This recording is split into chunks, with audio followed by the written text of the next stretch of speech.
The new Pokemon anime is coming sooner than you think, and we found some early plot points courtesy of hidden details in the artwork. It's time for the latest news out of Japan. The new Pokemon protagonist duo Liko and Roy are getting into the spotlight sooner than we thought. These two are starting their Pokemon journey on April 14th. That puts their debut at less than a month after Ash's finale. The last episode of his farewell series, Pokemon Aim to be a Pokemon Master, is scheduled to air March 24th. 3 weeks later, a new generation of adventures are going to begin. And even though that's still some time out, we're getting more info already. The studios behind the series, TV Tokyo and Shogakukan Shueisha Productions, better known as Shopro, have released a set of 3 new key visuals for this new Pokemon show. There's a group shot of Liko and Roy looking similar to the very first images we saw of them during that initial announcement, but then we get into some character design pages. Both are focused on the character of Liko, and we get some wonderful meme-worthy faces out of her, as well as her checking her Rotom phone, an experience familiar to anyone who's been playing Scarlet and Violet and wanted to find the nearest Pokemon Center. Liko staying in the same outfit is interesting. Lots of details of this anime are trying to tie into the Gen 9 games. We have the Rotom phones, Paldea as a starting location, and the pair being accompanied by that region's starter trio of Sprigatito, Fuecoco, and Quaxly.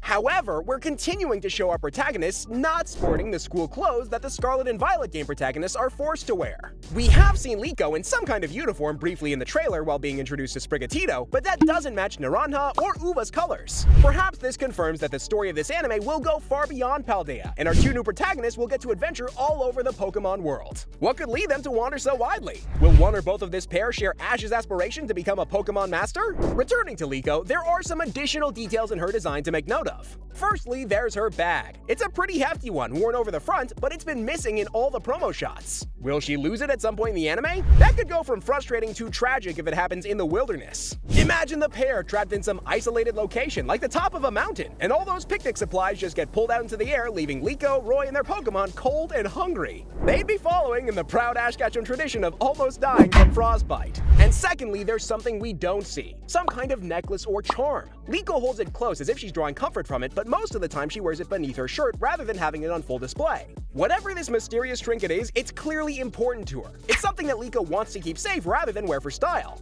Could it hold some combat-focused use? It certainly looks close to a Terra Gem, which would fit for our presumably Paldean lead. But perhaps it's more personal than that. A reminder of some traumatic event in Liko's backstory. Could we be seeing some kind of tragic arc for her, like a lost family member who left her this charm as a keepsake? Well, if that is the case, things could be worse. Her creator could be responding to being cancelled over drawing her like Horikoshi is with My Hero Academia.